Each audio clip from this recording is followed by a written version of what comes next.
How's it going, guys? We are only a few days removed from watching the Los Angeles Lakers win the first ever in-season tournament, defeating the Indiana Pacers in the final. The in-season tournament was a nice change of pace for some things to go on during the regular season, bring up the competitiveness and whatnot. And I think it's a good time to start talking about some potential trades we could see coming up here across the NBA. We've played 25 games or so. It's a good measuring stick of kind of where teams, where they stand, maybe where they need to improve, some areas they lack, and stuff like that. So today I have 20, I believe it is, trades lined up here that I came up with that I think we could see across the league. The first thing I want to mention is that all these trades are made by me and they're made for fun. Obviously I'm not a GM. I don't have the right to make any of these trades happen. And if I trade away your favorite player or your favorite team is in this video and you don't like that trade, there's no need to be upset or get offended. It's all just hypothetical fun conversation here.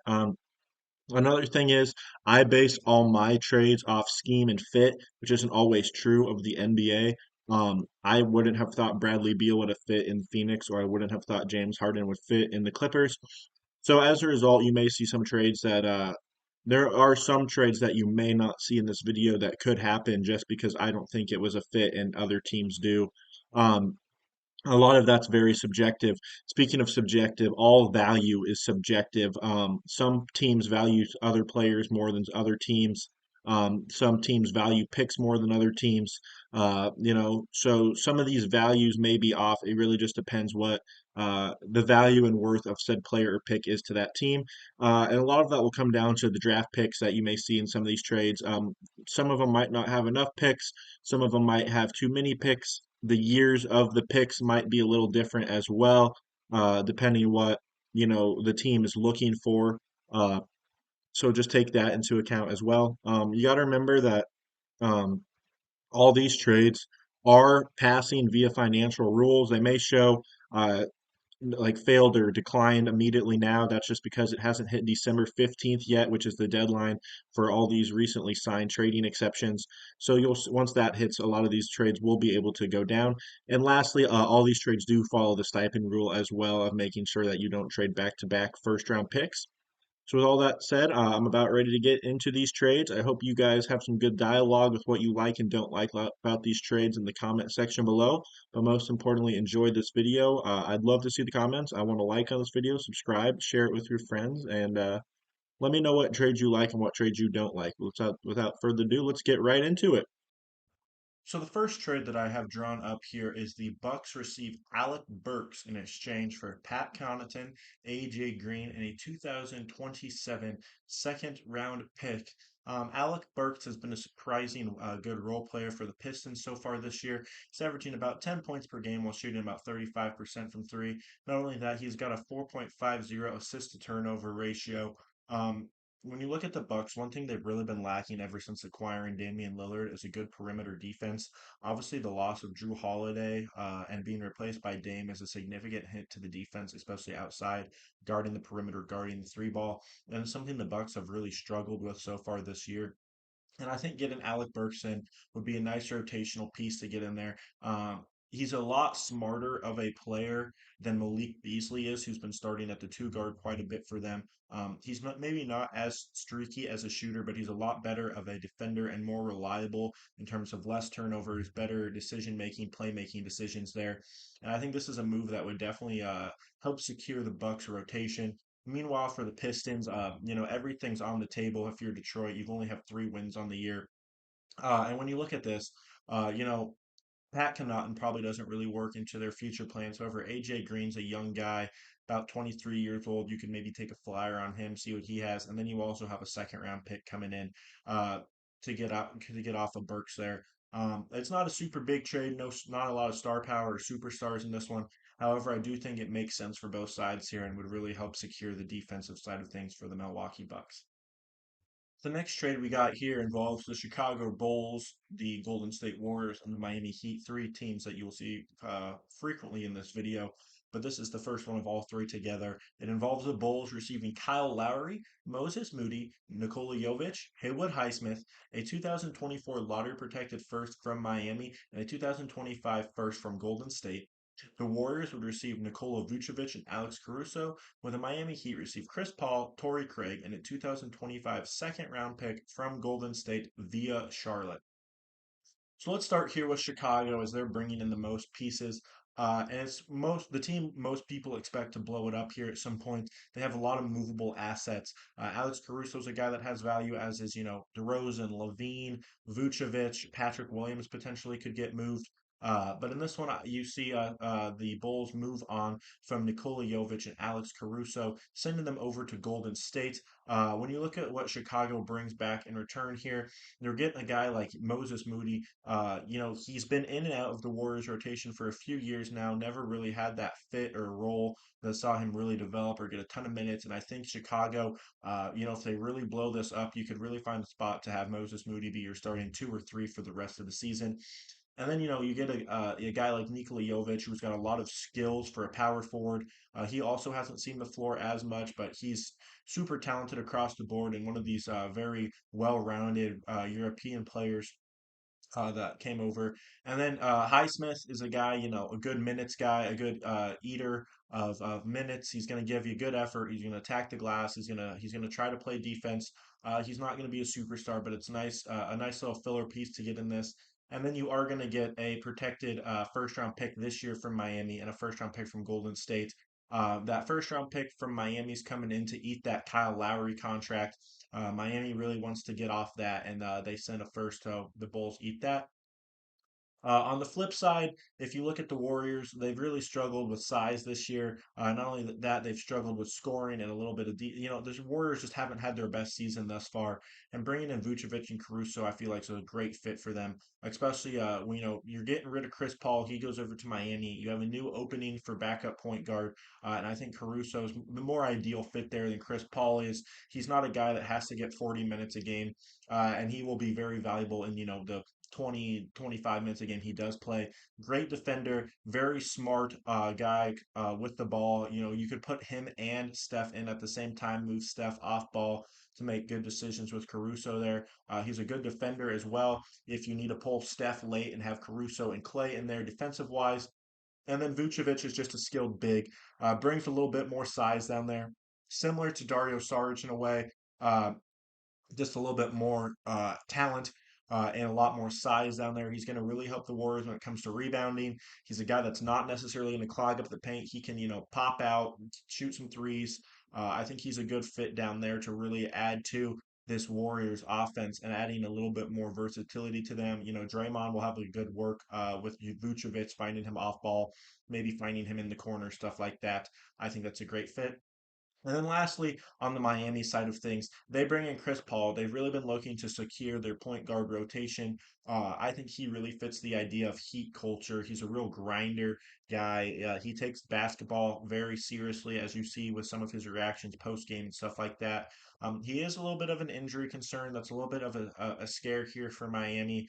I know for sure they're a little bit worried what happens if he gets banged up, but yeah, it's the risk they're willing to take as it's a much bigger improvement on Kyle Lowry. And then they bring in Torrey Craig as well. He's a guy that can get minutes. He's a 3 and D wing. Um, I don't expect him to necessarily play a huge part of what the Heat want to do, but I do expect him to eat minutes, especially, they're losing Highsmith, excuse me. They're losing Jovic. It's probably 15, 20 minutes right there that you could potentially see eaten by Torrey Craig.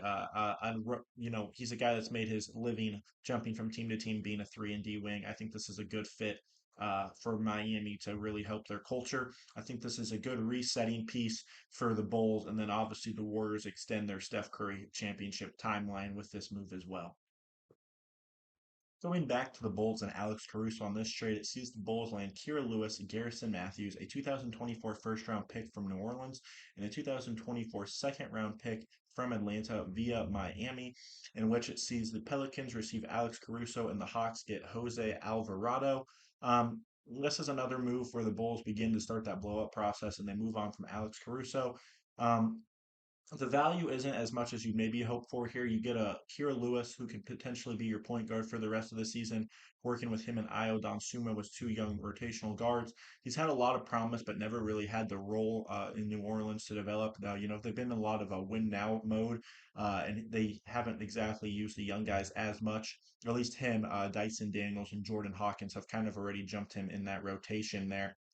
And they also bring in Garrison Matthews as a little bit of a salary filler from the Hawks. And then they get that first from Nola and change for Caruso. And then they get that second to send Alvarado over to Atlanta. Um, you're getting two picks. You're getting a good, an interesting, maybe that's the word I should use, an interesting young guard in Kier Lewis. Um, if you're the Hawks, this or excuse me, if you're the Pelicans, this just makes sense to add a little bit more safety at that point guard rotation. They've been relying a lot on Dyson Daniels, who's still very young. Dyson's and Caruso are similar players. Caruso's just a little bit more well-rounded and polished at this moment, and you can definitely see him coming in as a defensive option, maybe even next to Daniels. They're both better defenders than you see McCollum. It's a fit that would work out real late in games when defense is needed. I just think it makes a lot of sense to secure the Pelicans, make things be a little bit smoother with Caruso there. And then if you're the Hawks, Alvarado doesn't necessarily raise your ceiling a ton. He does raise it more than Matthews in a second does, however. He's just kind of a guy that's going to play aggressive defense, tough defense. He's going to work really hard. He's going to force, he's going to pick up the entire length of the court, get some steals. He's going to hustle. When you look at the point guard in Atlanta, Trey Young doesn't really do that. He's a small guy and doesn't really try to defend much. Alvarado will try a lot harder there, and I think it's just a nice defensive pickup here for the Hawks to help them pick up their defense, maybe pick up on ball pressure, some steals, get transition flowing a little bit more. Because when the Hawks are in transition, they have some guys that can finish at the rim, find guys that can spot up there. I think this is a good fit for Atlanta. It's a good fit for the Pelicans, and the Bulls get some nice value. Another fun one involving the Bulls here, you're going to get used to hearing that a lot, is the Bulls receive Marcus Morris, Nicholas Batum, and a 2026 first round lottery protected pick in exchange for the 76ers getting DeMar DeRozan. I don't think this trade package will necessarily be the one you see the Sixers getting.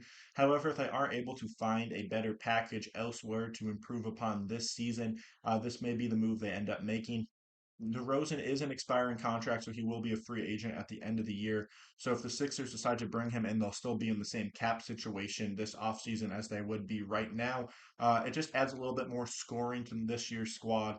They kind of had something going similar with Kelly Oubre before he went down with his injury.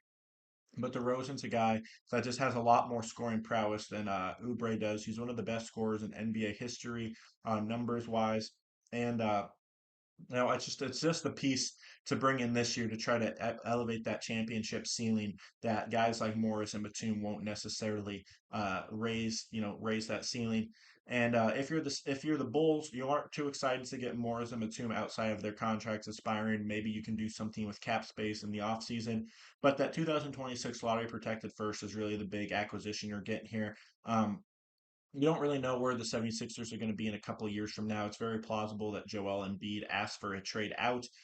Things haven't necessarily worked very well for him in Philadelphia. You've seen a plethora of other role players beside him go in and out. Didn't work with Ben Simmons. Jimmy Butler didn't stick around. It didn't work with James Harden. Um, it's just it's just a struggle to get that right piece next to Joel, and I think he might start getting a little frustrated and may ask for a trade in the near future. And if that does happen, this pick could be extremely valuable when it's comes to develop or fruition. And you never know, the Bulls could be getting a top 5 or 10 pick in 2027 if this was ends up hitting in the lottery, goes to the next year. But it's definitely a risk worth taking if you're the Bulls here. And if you're the Sixers, if there's nothing better out there, it's a nice 1 year flyer to see what can happen. Here we got the Bulls receiving Joe Harris and Jaden Ivey in exchange for the Pistons getting DeMar DeRozan. This is certainly one of my more off-the-cuff trades that I came up with, but I think it could really benefit both sides. If you look at the Detroit Pistons right now, they have 3 wins on the season, and I think that could really hurt the development of guys like Cade Cunningham, Jalen Duren, potentially Asar Thompson. You don't really want to establish a losing culture in those guys' heads, and right now they're not they're not playing for anything. They can't even really win, regular season games.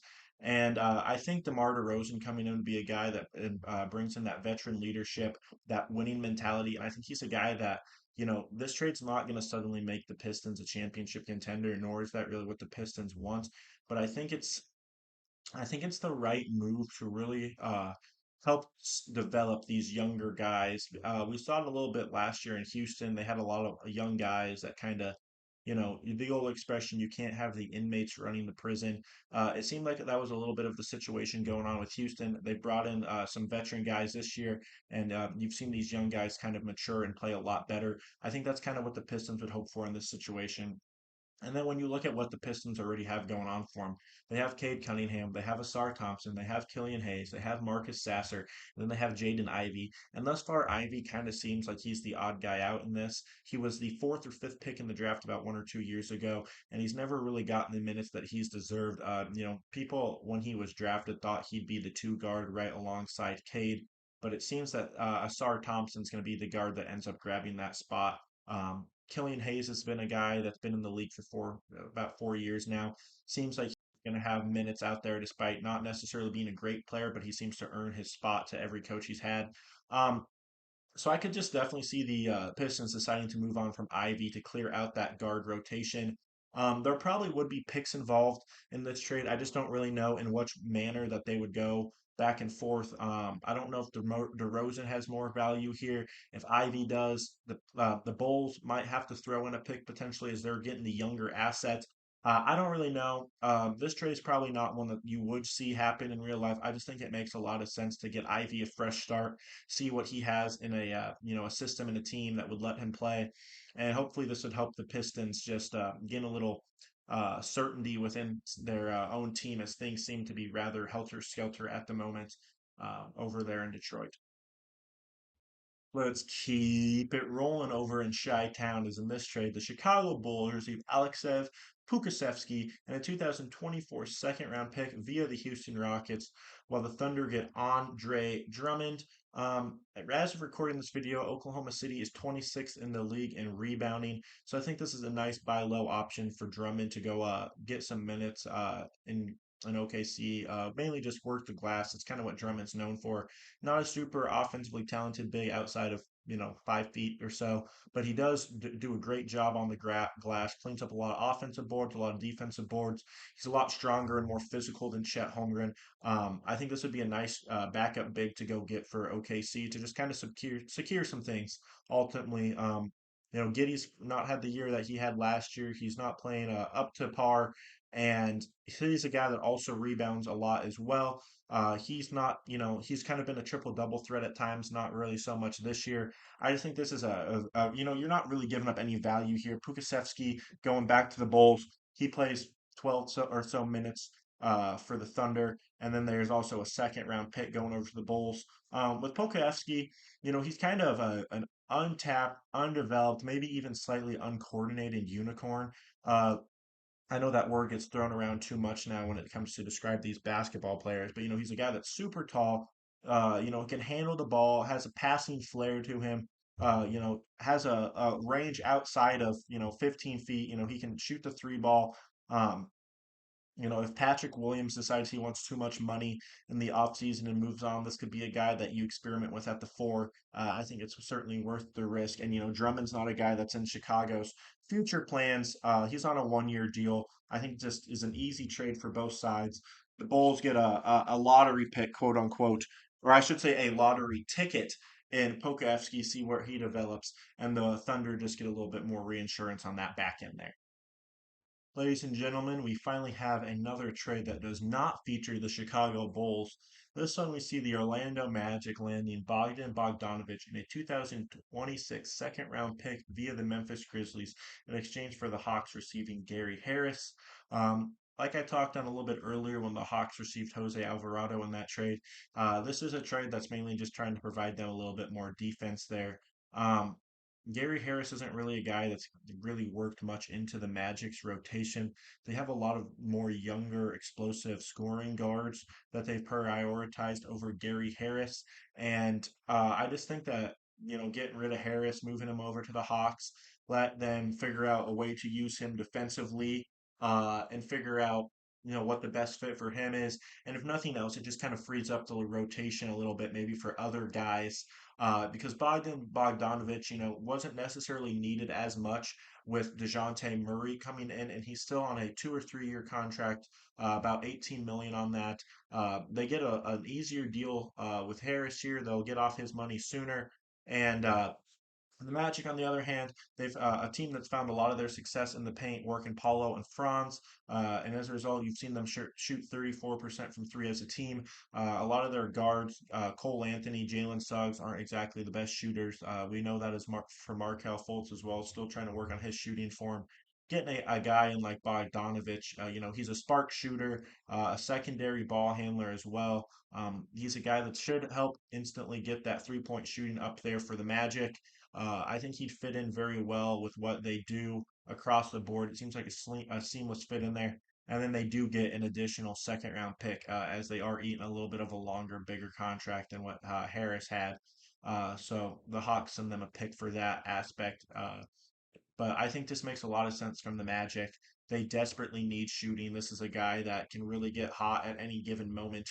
Uh, I just think it makes a lot of sense, and he won't be required to play too much with Suggs and Anthony in there, and you're not losing either of those guys in an acquisition to get him either. I think this trade should be nice for them. And then, like I said, the Hawks, maybe this frees up more minutes for a Jalen Johnson or an AJ Griffin or something like that, or maybe Harris is exactly what they needed for a defensive guard out on the perimeter. So he's a veteran guy, been on a lot of good teams. He's played with the Nuggets before. He kind of has a winning culture established, although he was been gone from there for 2 or 3 years. He still is a very professional basketball player, and I think that's going to help the Hawks at the moment. Let's get weird. The Miami Heat received Rui Hachimura, Tyus Jones, Gabe Vincent, and Danilo Gallinari. The Lakers received Tyler Hero and Mike Muscala, while the Washington Wizards received Kyle Lowry, Jalen Hood-Schifino, a 2024 first-round pick, and a 2026 second-round pick from Miami via the Lakers. Let's make things very clear in this first trade. We all saw last season Miami Heat made a run to the finals without Tyler Hero. With that said, I don't think they need to continue to keep him on their team, and they're one of the few players in the league who can afford to win based on effort and scheme alone. And I think this trade is exactly what they need to their rotation for the rest of the season. When you look at what they're getting, they're first of all getting two power forwards in Rui Hachimura and Danilo Gallinari, who just bring physicality, toughness, and defense to the team. Obviously, Danilo Gallinari provides a little bit different of an offensive game than what Rui does. He's a little bit better of a playmaker, has a little bit better of a shot, and has more of an outside game than inside game. But the two, rotationally would be great assets to bring in for Miami, as well as bringing back point guard Gabe Vincent, who was on the squad last year and left in free agency. He signed with the Los Angeles Lakers, where he's been banged up, hasn't played in very many games due to injury. But with D'Angelo Russell seeming to be a good fit there this season at least, it seems like Vincent is expendable. And then they also bring in Tyus Jones over from the Wizards, who is maybe the most secure point guard in all the leagues. And then when it comes to making smart passes, not turning the ball over, and making winning IQ plays. Those are four type of players that scream Heat culture to me. And on the other side of things, they get rid of Kyle Lowry's contract. They move on from Tyler Hero. We'll jump over to the Lakers side of things, bringing in Tyler Hero and Mike Muscala. Um, don't get it twisted. I understand this is certainly a very interesting fit for the Lakers, bringing in Tyler Hero. And it might not be their biggest position of need, bringing in another scorer. But when you look at LeBron James and Anthony Davis, Bron's getting up there in age. Anthony Davis has always struggled with injury concerns. I think Tyler Hero would be a good guy to have on the roster. So if any of those two guys miss games, they don't necessarily have a decrease in scoring, as they'll still have guys like D'Angelo Russell and Tyler Hero out there to provide a plethora of points and scoring. It's from all three levels, whether it be at the rim, mid range, or shooting the three ball. And then you also bring in Mike Muscala as a veteran big, who can space the floor a little bit. I don't expect him to greatly work into rotation, but he is just another option there to continue to have size for the Lakers. And then for the Wizards, you are eating Kyle Lowry's contract. However, at the same time, you only are losing Tyus Jones and Danilo Gallinari. And while Tyus has some value, his value isn't exactly through the roof, as he is a like I said, a pass first player rather than a true scorer. So to bring in a young guard out of Indiana, Jaden Hood Schifino, first round pick for the Lakers this year, as well as a first and a not future second there. That's not a bad return for what you're giving up here. Hood Schifino's a guy that could probably split some time with Jordan Poole, earn some minutes there. He's a lot more craftier at the rim, finishing down low. Versus Poole being a little bit more of a shooter, uses his jump shot more. I know they have mentioned that guys like Jordan Poole and Kyle Kuzma aren't exactly in their long-term plans, but I think Hood Schifino definitely could be one of the younger guys they continue to experiment here. Following losing the finals of the in-season tournament, the Indiana Pacers have decided they want to go all in on making a run this season after the superb play of Tyrese Halliburton. So in this trade, the Utah Jazz received Kyle Lowry, Buddy Hield, Jalen Smith, Nikola Jovic, a 2024 first-round pick via Indiana, a 2024 first-round pick via Miami, and a 2026 first-round pick via Indiana. Then the Indiana Pacers received Lauri Markkanen, Thomas Bryant, and Haywood Highsmith, with Miami Heat receive John Collins and Kelly Olynyk. Let's start this from the Indiana Pacers side of things. Thus far this season, they've really been trying to alternate between Obi Toppin, Jarris Walker. They've tried some other things, but they haven't really found the right spot at the four at the moment. They've really been thriving with the offense given to them by Tyrese Halliburton and as well as Miles Turner. And I think Lauri Markkanen might be the guy to come in and be that number. I think he should be number two option on this team. My only concern is I don't know how well he would fit currently what Indiana's doing. They really like to, run the tempo up, get up and down the court really quickly. They've tired out a lot of older teams this year, and I don't know how well Markkanen would fit into that super quick run and gun approach. However, another piece that they are bringing in, Haywood Highsmith, I do think would fit that very well. I could see him, running the floor, Derrick Jones Jr. esque a little bit. Can catch some oops. He's a hustle guy, and then Thomas Bryant's just another piece to kind of secure yourself down low there. But Markkinen's the big piece here. I think that he and Halliburton would have a really nice pick and pop connection. Markkinen has some passing ability as well that you may see him get to use around Indiana, finding guys like Matherin or maybe even Halliburton on the kick. But this is just kind of the move they needed to make to add that. He's an all star. He was an all star last year. They get two all star quality players now in Indiana. I think it's them going all out. Meanwhile, on the Miami side of things, I've kind of touched already on them. They've had some struggles. One of them has actually been defensively and rebounding. Outside of Bam Adebayo, they haven't had a lot of guys that have been very physical down low in the paint, grabbing boards, defending the glass, and such. So in this case, they bring in John Collins and Kelly Olynyk. Um, John Collins, he hasn't really done much with Utah so far this year. His first year there, just got traded this past offseason away from Atlanta.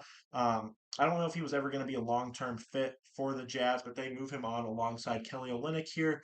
Uh, John Collins is a guy very high vertical, good rebounder, can kind of stretch the floor from the current corner here and there, but more of a low post presence. I think he'd actually fit very well alongside Bam Adebayo. Weirdly enough, I'm a little bit afraid that it could clog up the paint, but I think they figure out a way to make it work. And then Kelly Olynyk's been in Miami before.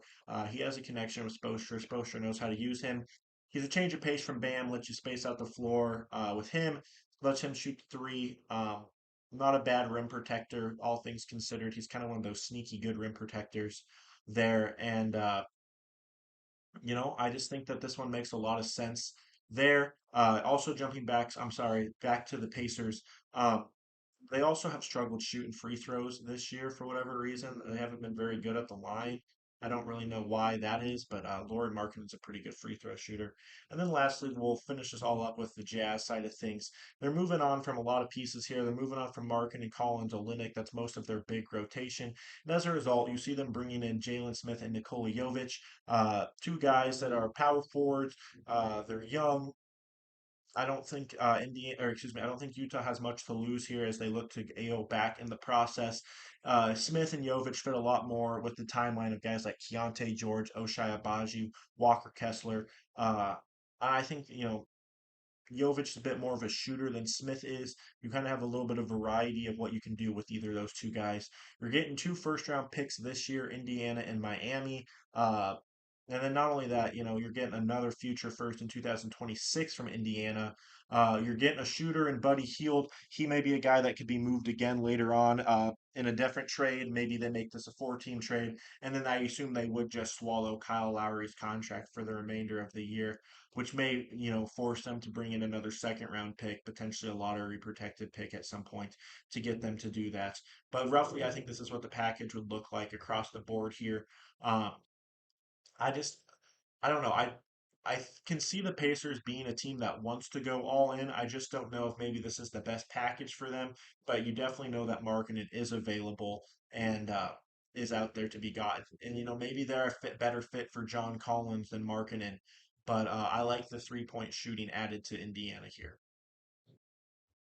Another big trade we have here includes the Portland Trail Blazers bringing in Evan Fournier, Maxi Kleber, Dante DiVincenzo, Olivier Maxence Prosper, a 2024 first round pick via the New York Knicks, and a 2024 first round pick via the Dallas Mavericks. The Dallas Mavericks received Jeremy Grant, Jericho Sims, and a 2025 pick swap with the Knicks. The Knicks received Buddy Hield, Matisse Thybulle, and the other end of that Dallas pick swap, while the Pacers bring in Tim Hardaway Jr. We'll start from the Blazers side of things. They're really pretty much just moving on from Jeremy Grant as well as Matisse Thybulle in this trade, but it sees them get a pretty good return from Grant, including Maxi Kleba, Maxence Prosper, and two first-round picks. They probably get one of those two picks for eating the contract of Evan Fournier from the Knicks, and then they also do bring in a younger guard in Dante DiVincenzo. He can play some defense. He can shoot the ball a little bit. I don't know how much he'd work in full time to what the Blazers want to do, but they have had some injuries with their guards. If they do move on from Brogdon, which I expect them to, he's a guy that I think could finish out the year for them. Uh, but like I said, you're really ultimately just getting rid of Jeremy Grant. He doesn't really fit the timeline of what you're doing and fits a lot better for a contender. You move him on to the Mavericks. I just think it makes a lot of sense here for the Blazers to continue that rebuild that they started when they moved on from Damian Lillard. Obviously, they have all the guards in the world with Scoot Henderson, Anthony Simons, and Shaden Sharp. So bringing in a guy like Olivier Maxence Prosper is a young forward, and that's kind of a spot they are a little bit lacking in. Tomorrow. Tume Kamara has been pretty decent for them defensively. You've seen some things by Duop Reith, although I just think adding another guy like Prosper, he could potentially even be a three would be a good fit there, and you never know what's going to result from those picks. From the Mavericks side of things, obviously I made this before I realized Kyrie Irving is going to be out for a considerable amount of time with that ankle injury. This might change a little bit of that, but I do think Jeremy Grant would be a good fit here. He's a great defender across multiple levels. He can guard the perimeter, he can guard down low. He plays a little bit more of as a three than a four. Especially defensively, he's not exactly the world's best rebounder at times, which is I know something the Mavericks could really improve upon. But hopefully Jericho Sims would be a guy that can also help on that as he's a high energy big. You may see him take some of the minutes of Rashawn Holmes over time. Although now that I say that out loud, I'm not 100% sure Rashawn Holmes is the backup to Lively down there in Dallas. I might have to double check that here. But on the flip side, they are getting a pick here from the Knicks. It is going to be a worse of the two pick swaps. That is because they did not have their own first round pick this year. It belonged to the Knicks and it was top 10 protected. They have the Knicks send that pick over to the Blazers. They get rid of that protection. And as a result, the Knicks will get the more favorable of the two picks between them and Dallas in 2025. Uh, to get the Mavericks, having enough cap space to bring in Jeremy Grant, they will have to move on from Tim Hardaway Jr. I moved him over to the Pacers. It just made a lot of sense. I know that the Pacers have been looking to trade Buddy Hield because he has been pretty solid this year, but he has not gotten a contract extension, which has been frustrating for him, and he asked for a trade. So they move him over to the Knicks and bring in Tim Hardaway for a like for like swap. Not too much differences going on there. Hardaway's probably a little bit more athletic than Hield. Hield's probably a little bit more consistent of a shooter, but both of them are, two or two number two overall. combo guard type player that can shoot the three. And then in the next case, they also bring in Matisse Thybulle from the Blazers. He's a Tibbs type player, likes to play defense, a grinder, not much of an offensive game, but Tibbs loves those defensive grinder players, and I think that's a good fit for them. Uh, so, the Blazers, they reset a little bit, bring in future picks, a future power forward. The Mavericks hopefully lock up their defense. They're rebounding a little bit there. And, even if Grant doesn't improve the rebounding by himself, he's a big enough body and a smart enough player that it's going to be able to set up other players to go get rebounds, more likely to crash the offensive glass, knowing they got Jeremy Grant back defensively, stuff like that. So I just think this would be a fun trade to see go down.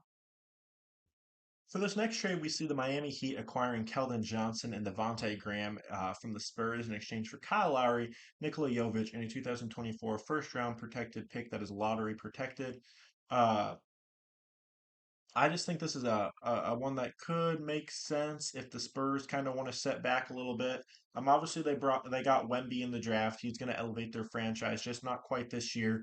The Spurs have not been super successful when it comes to winning games. And I think part of it is it's a failed experiment running Jeremy Shohan at point guard. I just don't think that's the right fit for what the Spurs need to do, and I don't think he's the right guy to get Wemby fully invested into their offense. Uh, so with this trade, they get rid of Kyle Lowry's contract, and not only that, they also end up losing Nikola Jovic, their young power forward, to get Keldon Johnson and Devontae Graham. Devontae Graham hasn't played a ton for the Spurs this year. Part of that is just due to Pop's lack of wanting to play a true point guard. He could come into Miami. I'm not sure if he'd want to immediately come in and be the starting point guard, but he's just a guy that could add some depth there and at least lets them try another point guard option since Lowry hasn't exactly worked out. But ultimately, they're doing this trade to bring in Keldon Johnson. He's pretty athletic, decent rebounder, pretty good scorer.